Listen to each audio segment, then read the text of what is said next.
Eh bien, bonjour tout le monde. On est déjà rendu au 3 janvier. Mon Dieu, que ça va vite déjà. Je trouve que les journées passent tellement vite. Plus ça va vite. Puis aujourd'hui, ben, je voulais vous parler qu'on était rendu en fait, au mois de mars. Alors, la nature s'éveille tranquillement. On sort d'une période d'obscurité et la lumière est de plus en plus présente autour de nous. Et ben, ça m'a rappelé le fait que j'ai médité un peu là-dessus. Je me suis dit, mon Dieu, je m'en vais à Hawaï, mais en fait, j'aime beaucoup les nuits d'hiver au Québec. J'aime l'espace privilégié que ça nous permet d'avoir à l'intérieur de nous. J'aime fouiller au fond de mon être la nuit, ce qui se passe en moi-même. J'aime les silences. J'aime regarder la nature enneigée. Alors, c'est tout ça que ça m'a créé comme attitude cette nuit. Je méditais sur le fait que les 15 jours allaient être merveilleux parce que j'allais travailler, parce que je m'en vais, comme je disais tantôt, je pars pour 15 jours à partir du 7. Vous allez pouvoir écouter un propos, mais il va être enregistré et vous allez l'obtenir sur YouTube. Vous allez pouvoir avoir le lien YouTube et l'écouter comme si rien n'était. Il n'y en aura pas de problème pour vous. Et à partir du 8, je vais faire mes propos comme à l'habitude avec vous le 8 au matin, sans problème. Mais tout ça m'a rappelé que j'aimais ça, être dans l'hiver. Mais quand je vais être là-bas, ce que je vais faire, c'est que je vais faire des bandes magnétiques avec la mer, puis je vais travailler avec la voyance. Parce qu'on a des facultés très fortes. Puis quand on est dans des lieux qui sont aussi particuliers qu'Hawaï, c'est le temps de travailler encore plus énergétiquement. Bon, mais c'est un autre genre de travail. Mais qu'est-ce qui se passe ici pendant qu'on est ici l'hiver? Mais l'hiver, pendant qu'on est ici, mais c'est important d'avoir une introspection, d'aller fouiller au fond de nous-mêmes et d'apprécier les moments où on est justement dans cet état d'introspection pour aller faire du ménage, pour aller faire, pour aller vérifier s'il n'y a pas des ondes d'ombre en nous, parce que c'est nos ondes d'ombre qui nous aident à avancer, qui nous aident à évoluer. Quand on les perçoit, il ne faut pas les voir comme étant une catastrophe, il faut les voir comme étant une information pertinente qui va nous aider à aller plus loin. C'est important d'en trouver. Puis c'est curieux, hier, ben, l'histoire d'abondance et de richesse qu'on a eu la discussion à la fin que je n'ai pas enregistrée parce que c'était après le propos, ben, ça m'a fait réfléchir pour vous dire que pour avoir l'abondance, il faut absolument avoir cette paix-là intérieure. Pour vivre dans l'abondance, on n'a pas le choix de faire le vide. Puis pour faire le vide, des fois, il faut faire du ménage. Pas seulement en nous, mais aussi autour de nous. C'est important de faire du ménage autour de nous parce que comment voulez-vous qu'une tasse se remplisse si elle est pleine? Elle ne peut pas se remplir si elle est déjà pleine, si elle est déjà remplie. Alors, il faut nettoyer, il faut se dégager, il faut faire en sorte de... Puis vous savez, les Japonais, travaillent beaucoup, beaucoup là-dessus. Je ne me rappelle plus comment ça s'appelle, mais en tout cas, ils font le ménage, ils font du ménage justement pour attirer l'abondance. Puis vous savez que ça marche, ça fonctionne à merveille. Alors, ceux qui l'ont fait, ben, peuvent en témoigner, ça fonctionne. À chaque fois que vous allez vous débarrasser de la moitié de vos choses de n'importe où dans votre maison, vous allez réaliser que beaucoup de choses vont revenir, vont rentrer dans votre vie, parce que la vie n'aime pas le vide. Elle fait le plein. Alors moi, c'est là-dessus que j'ai toujours été convaincue. Euh, la richesse fait partie de ma vie à cause de ce climat-là qui m'habite depuis toujours, où j'ai toujours été convaincue d'avoir cette protection et d'obtenir de la vie tout ce qui était nécessaire pour mon avancement. Et à partir du moment où vous, comme vous reconnaissez cette possibilité, vous devenez millionnaire, c'est clair. C'est pas l'argent en banque qui va faire que vous allez être riche, non. C'est l'état dans lequel vous recevez la vie. Dans quel état vous la recevez? Si vous êtes dans un état d'ouverture de conscience, vous ne pouvez pas faire autrement que de vivre dans l'abondance. Et vous allez voir, la vie vous donne tout ce dont vous avez besoin. Mais vous devez calmer vos états d'inquiétude. Et c'est pour cette raison que c'est important de méditer. Puis à partir du moment où vous avez atteint, grâce à la méditation, un état d'éveil important, ce que j'appelle l'illumination, puis c'est, ben, du monde ne savent pas encore ce que veut dire l'illumination.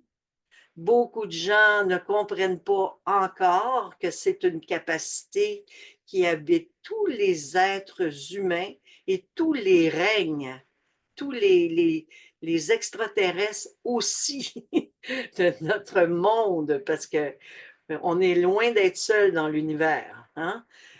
Puis cette attitude-là de recherche de quête, c'est pas une quête qu'on doit absolument vouloir à tout prix obtenir. Au contraire, il faut juste se préparer à une possibilité d'expansion de conscience sans s'y accrocher et sans travailler que pour cette raison-là. Là. Non, non. Il faut vraiment, quand on fait quelque chose, quand on médite, faut se concentrer sur l'état profond dans lequel nous nous trouvons, tout simplement, sans désir et neutraliser nos désirs. Parce que l'illumination ne viendra pas si c'est la raison pour laquelle on fait la méditation. Il faut l'oublier complètement. Il faut l'oublier. Mais tôt ou tard, vous allez vivre une bascule, ce que j'appelle la bascule intérieure. Vous allez tomber en vous-même. Et moi, je souhaite toujours que tout le monde arrive à tomber en eux. Parce que le jour où vous arrivez à tomber en vous-même, à tellement être convaincu, avoir une foi tellement absolue, une sans peur, tu sais, une réalité sans peur, sans aucune Moses de peur. Parce que, voyez-vous, ce qui nous empêche d'être libres, c'est nos peurs, c'est On a tellement peur. Puis des fois, je parlais aux gens, moi, de ma foi ou des fois où je suis morte, mais aussi des fois où j'ai vécu carrément l'illumination, où j'ai été carrément kidnappée dans l'autre réalité pour comment j'ai apprécié ce moment-là. Puis les gens me disaient, waouh, t'as pas eu peur? Puis je comprends, mais c'est ça justement le problème. C'est à partir du moment où on a des peurs qui nous habitent, c'est impossible de lâcher prise. Il faut lâcher prise. Fait qu'il ne faut pas avoir de désir, il ne faut pas avoir de faut pas avoir un but. Il faut juste être conscient de la vie et avoir confiance, une grande confiance. Et je trouve que l'hiver, ça nous permet justement d'avoir cette attitude d'introspection et de faire ces expériences-là. Et cette nuit, je méditais, puis je touchais mes doigts, comme ça. Puis je sentais toute l'énergie au bout de mes doigts. Puis j'étais vraiment bien. J'étais bien, j'étais comme dans mon vortex parce que il y a un vortex qui se crée à ce moment-là et notre aura se manifeste avec encore plus de force. Alors, quand on dit qu'on se tient comme ça lors d'une méditation, c'est bien, mais il y a des fois où on sent qu'il faut faire autrement. Alors, puis c'est ça qui m'a fait penser que lorsque je vais au bord de la mer dans des endroits magnétiques, je vois des courants de couleurs sortir du bout de mes doigts. Puis c'est mon aura, c'est mon rayon que je perçois. Puis ces rayons-là qui sortent du bout de mes doigts, vous les avez vous aussi, ces rayons-là. Mais si vous ne voyez pas, c'est parce que vous ne vous pratiquez tout simplement pas à les percevoir. Alors, mais pendant l'hiver, c'est pas le travail qui est nécessaire. Pendant l'hiver, travaillez davantage à amplifier tout ce qui se produit en vous. Puis Jean me disait, tu parles pas assez de l'importance qu'ils doivent écrire. Je sais pas si j'en ai pas assez parlé, mais là, je vous le dis ce matin. Écrivez vos pensées, écrivez ce que vous vivez, les climats, les situations, les prises de conscience et surtout vos rêves. Vous pouvez peut-être imaginer qu'est-ce que vous souhaiteriez faire parce que rendu au mois de mars, la nature va commencer à s'éveiller. Fait que vous pouvez méditer puis penser à qu'est-ce que c'est que vous voulez réaliser quand ça va être rendu là, où est-ce que vous allez être, dans quel climat vous allez être, si vous avez envie de créer des nouveaux jardins chez vous, qu'est-ce que vous avez envie d'acheter comme nouvelle culture. Alors, quel, quels que soient vos rêves, vous pouvez même vous faire un tableau de rêve. Ce que j'appelle un tableau de rêve, c'est que vous découpez un grand carton et vous collez des images de choses que vous souhaitez réaliser durant votre année. Et ça va se réaliser, ça va tranquillement, et vous le placez bien en place pour le voir chaque jour. Et plus votre mindset, votre mental va le voir, va percevoir ces images, plus vous allez vous rapprocher de ces réalités. Mais en oubliant naturellement, parce que c'est ça aussi la grande force que nous avons, c'est que si nous avons véritablement la foi et que nous travaillons ensemble positivement à créer notre réalité et que nous l'oublions parce qu'elle est créée, elle se manifeste automatiquement, elle va se manifester plus facilement. Autrement dit, vous pouvez faire des demandes et tout en étant détaché.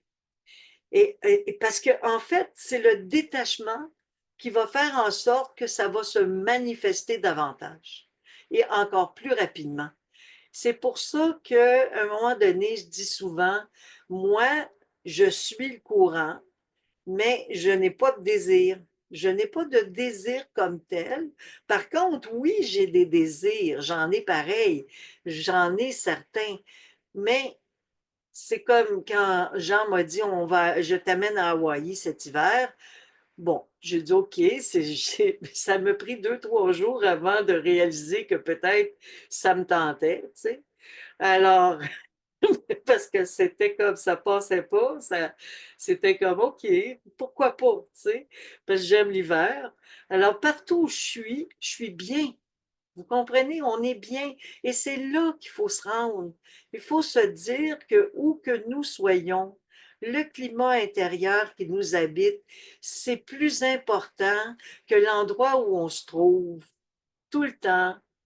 Mais quand on est dans un endroit où on peut faire certains exercices différents, ben, il faut en profiter. Alors, c'est sûr que lorsque je vais être là-bas, je vais vous parler du travail énergétique en nature. Alors, ça va être bien parce qu'on va être rendu au mois de juillet pour vous. Ça va être le 8, puis le mois d'août. Alors, automatiquement, ça va être dans les notions du travail qu'on est en train d'accomplir ensemble. Mais moi, mes plus grands rêves, c'est toujours des rêves de communauté. C'est toujours des rêves. Mais je ne veux pas être responsable d'aucune communauté. Je ne veux pas jamais. être responsable d'aucune communauté. Par contre, je veux créer des lieux qui permettent à tout le monde de pouvoir s'y installer confortablement pour méditer en nature, partout sur la planète. Alors, j'ai commencé à rêver de ça très jeune, très jeune. Et je fuyais dans le bois, moi, j'allais dans la nature, j'allais pour justement méditer, me concentrer, et je ne savais pas ce qui m'attirait tant, mais j'étais confortable et bien. Mais je sais que de là, d'où nous venons, il y a des lieux créés pour la méditation. Il y a des lieux créés. Il y a des jardins paradisiaques partout. La vie est facile. La nature est régénérée automatiquement. Les pierres précieuses restent au sol. Il y en a partout d'ailleurs. Il y a des géodes géantes dans lesquelles nous pouvons entrer pour méditer. Il y a des bandes installées partout. Les couleurs ne sont pas les mêmes. Ça, c'est dans l'autre réalité. Puis c'est de là que nous venons. Alors, c'est ce que j'ai compris au fil du temps. C'est à cause de ça, parce que quand j'étais plus jeune, lorsque je méditais, j'ai commencé à méditer très jeune. J'avais 13, 14 ans quand j'ai commencé à méditer, puis que je faisais des réunions. La première réunion que j'ai faite, je vous dirais, j'ai invité tout le monde, puis je ne me suis pas présentée, j'étais trop gênée, parce que je me disais, ils vont me prendre pour une folle, tu sais. Imaginez-vous, dans ces années-là, ça fait longtemps, là, tu sais, je suis venue au monde en 53, fait que c'était comme, j'avais 13 ans. Donc, c'était pas très avancé au niveau de la conscience spirituelle. Alors, j'invite tout le monde chez un de mes amis pour faire une soirée de méditation. Et tellement paniquée, au dernier moment, je ne me suis pas présentée. Là, il m'a appelé pour me chicaner. Naturellement, il n'était pas content parce qu'il dit, franchement, il dit, je les ai accueillis, puis il était content d'être là. Je comprends même pas pourquoi tu n'es pas venu. J'ai dit, j'étais trop timide, ça n'avait pas de bon sens pour moi. Puis à fin de compte, ça aurait très bien été si je m'étais présentée. Mais c'est depuis ce temps-là, vous savez qu'à chaque fois que je méditais, je me retrouvais dans un endroit paradisiaque, une grotte géante, une améthyste. C'était comme un vortex géant. Puis il y avait la mer et le ciel était rouge, orangé devant moi. C'était pas du tout le même image que nous voyons sur Terre. Puis là, je me disais, mais voyons donc, c'est donc bien le fun de méditer. Mais je réalisais pas que je me retrouvais dans ma maison, ce qu'on appelle notre home, notre véritable lieu, notre véritable demeure. Parce que ça existe, notre véritable demeure. Et notre véritable demeure, nous avons tous en nous la faculté et le pouvoir d'y retourner. Alors, l'exercice que je vous propose cette fois-ci, cette journée-ci, c'est d'aller essayer d'explorer quel serait le lieu pour vous, essayer d'imaginer un lieu de méditation qui vous entourerait par votre imagination, tout simplement. Et créez-le. Puis vous allez voir, vous ne pouvez rien créer qui n'est pas déjà créé. Et c'est là que vous allez être surprise de reconnaître qui vous êtes et d'où vous venez. Puis si vous avez de la difficulté à l'imaginer, ben, regardez des images, faites un exercice de visualisation, mais vous pouvez aussi vous laisser inspirer par des images. Il y en a plein sur Internet. Il y en a plein de lieux magiques, extraordinaires. Alors, faites-vous, recevez de l'inspiration et vous allez voir que s'il y en a un qui vous accroche plus qu'un autre, c'est qu'il vous parle, c'est qu'il vous rapporte une mémoire qui est nécessaire d'être éveillée. Et c'est ça, moi, mon rêve, c'est de créer des lieux sur la planète qui vont permettre justement aux gens de pouvoir aller marcher en forêt, puis de tout à coup rencontrer un banc de pierres, tout simplement, sur lequel ils peuvent s'asseoir paisiblement en silence, tranquille, et faire une belle méditation méditer profondément parce que l'endroit est propice. Puis, vous savez, à un moment donné, j'avais loué une maison à la campagne quand j'avais, oh mon Dieu, 19 ans, je crois. Et en face de la maison, il y avait une vieille forêt, mais c'était dans les années 1800, ça avait été un parc. Et il restait des bancs de pierre. Et c'était l'endroit où je préférais aller marcher parce que j'allais m'asseoir sur ces bancs de pierre, puis il était tout naturellement, tout était brisé là, par le temps. La nature avait repris sa force et sa place. Alors, il fallait les trouver, ces bancs-là. Cette infrastructure-là était perdue dans la jungle qui avait poussé suite à l'arrêt de l'entretien du parc, mais c'était à Scottsdale et c'était magnifique comme endroit. Et j'allais là et c'est là aussi, je me suis dit, gardons ça, ça m'inspire encore plus le désir d'établir des lieux magiques partout dans le monde. Et quand j'allais en voyage, j'essayais toujours de trouver des lieux où le lever de soleil était du bon côté. Même quand je suis allée en Grèce, à Santorini, tout le monde allait du côté du coucher de soleil, fait qu'on a été correct. On est allé du côté du lever, nous, puis on a trouvé une place pour dormir et ça a été fantastique. Et vous avez des facultés, des pouvoirs qui vous habitent. Puis si vous faites les exercices que je vous propose de faire sans arrêt, des levées de soleil, d'être attentif à certaines choses, de faire de la méditation, vous allez pouvoir obtenir énormément d'infos par vous-même. Puis je le sais que certains d'entre vous le font déjà. C'est merveilleux. Alors, soyez juste conscients que toutes ces forces-là vous habitent. Elle vous habite. Et quand je suis allée, pour vous donner une idée, puis je ne vous parle pas de ça pour vanter, non, me vanter surtout pas, ça n'a rien à voir. Mais quand je suis allée à Santorin, le premier matin, imaginez-vous qu'une voix intérieure m'a dit au lever de soleil, tu n'es pas à la bonne place, il faut que tu ailles à Patmos. Je connaissais même pas Patmos. Je savais même pas c'était où. Alors, j'ai dit ça à Jean, puis Jean, il dit, ben non, tu veux dire Talos. Non, non, j'ai dit Patmos, ils m'ont dit Patmos. Et imaginez-vous, hey, mon chum, il est tellement extraordinaire, cet homme-là. Il a dit, ben parfait, on va s'informer. Puis on est allé. Mais vous n'avez pas idée la quantité de trajets qu'il a fallu faire. Il a fallu aller en Crète, à partir de la Crète, reprendre un bateau.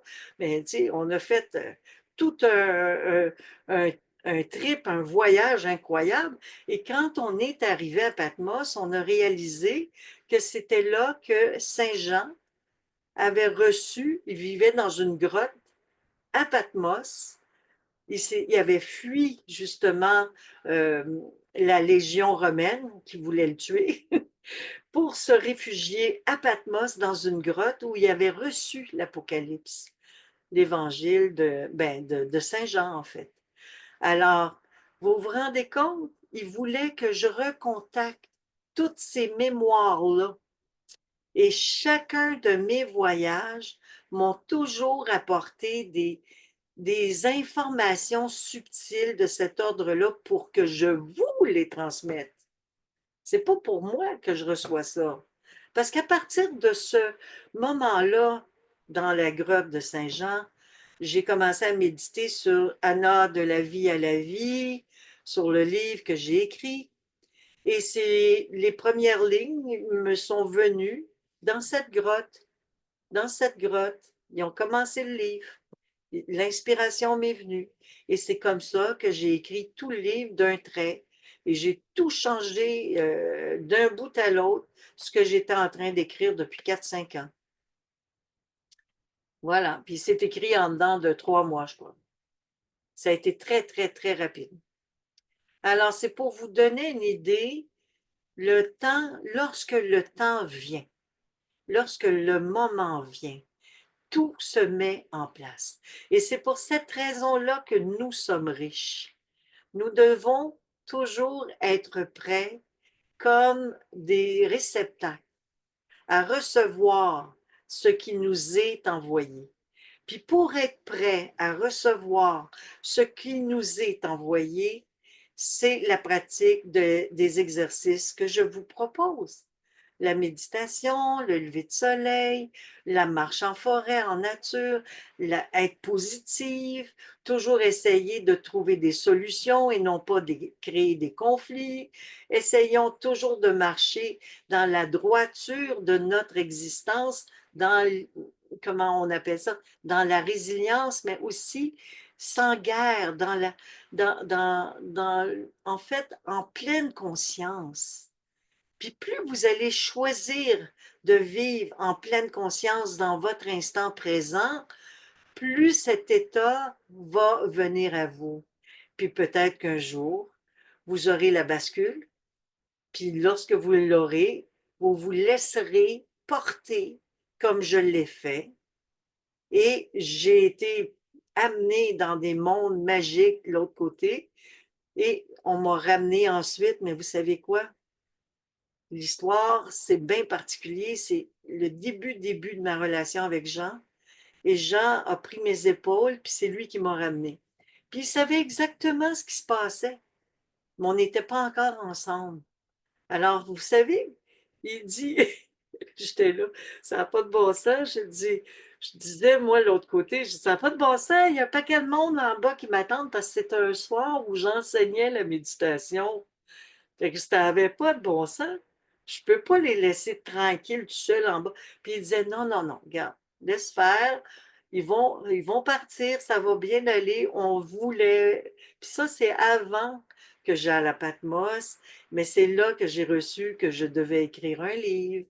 Et vous savez, la vie est partout. Puis c'est ça qu'il faut qu'on comprenne. Il faut arrêter d'avoir peur de quitter la planète, de quitter. C'est pas dans notre container qu'on vit. On vit partout. Oui, on vit dans notre container aussi. C'est notre corps, ça. Mais on vit partout. Alors, si on n'a pas d'inquiétude, si on n'a pas de peur, on se laisse porter par l'énergie plutôt que de résister à l'énergie. Et vous savez, on reçoit des cadeaux incommensurables. Si on le fait, mais il faut le faire. Il faut vous habituer à nettoyer vos conflits, vos ombres qui vous drainent dans la peur. Il faut profiter de l'hiver pour écrire au maximum, puis vous dégager et parler des cadeaux cachés qui sont derrière chaque situation que vous vivez. Faire le ménage, le grand ménage, épousseter tous vos conflits pour les faire disparaître à la balayeuse intérieure et illuminer votre vie au maximum. C'est vraiment la seule et unique manière de retrouver votre essence première et de vivre dans un état d'abondance permanent.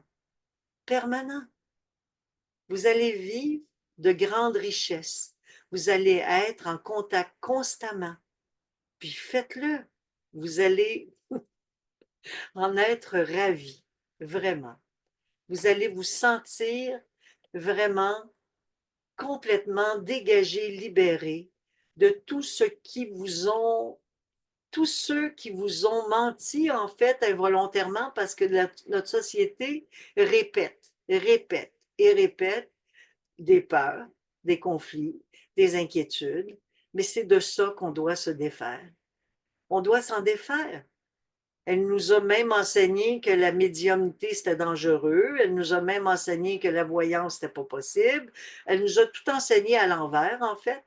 Alors, remettons notre doublure à l'endroit et essayons de retrouver notre dignité d'origine, tout simplement, en étant convaincus que c'est possible et en neutralisant, justement, et nettoyant tous ces peurs, tous ces climats de négatifs qui peuvent encore être là à notre insu. En profiter durant l'hiver pour faire un grand ménage et peut-être même mettre dehors, mettre dans des boîtes, des choses que vous n'utilisez plus depuis belle lurette et vous dégager pour que le plein se fasse. Vous savez, il y a une japonaise là, qui parle de faire du ménage. Là, elle est extraordinaire. Elle roule ses vêtements dans un tiroir. Puis j'ai une de mes filles qui est comme ça. Moi, des fois, j'y arrive, des fois, j'y arrive pas, ça dépend. Mais je trouve ça extraordinaire qu'elle en parle parce que vous n'avez pas idée à quel point ça nettoie. Ça nettoie l'esprit, ça permet à l'inspiration de venir avec plus de facilité. Plus on nettoie notre environnement d'objets inutiles, qu'on s'en dégage, pour garder que ce que nous aimons, plus intérieurement aussi, ça crée comme une ouverture. Alors, on peut travailler sur plusieurs plans en même temps, pourquoi pas? Alors, je vous propose d'écrire dans votre cahier qu'est-ce que vous aimeriez dégager, qu'est-ce que c'est que vous aimeriez créer, qu'est-ce que vous aimeriez voir se réaliser dans votre vie, peut-être faire un tableau de rêve, ce que vous voulez, c'est à vous de décider, en fait. Voilà. Alors, j'espère que ça vous a parlé, mon propos d'aujourd'hui. Et c'est déjà terminé. Alors, je vais demander à Jean de bien vouloir fermer l'enregistrement et je vous souhaite à tous un très beau mois de mars et une très belle journée. À demain.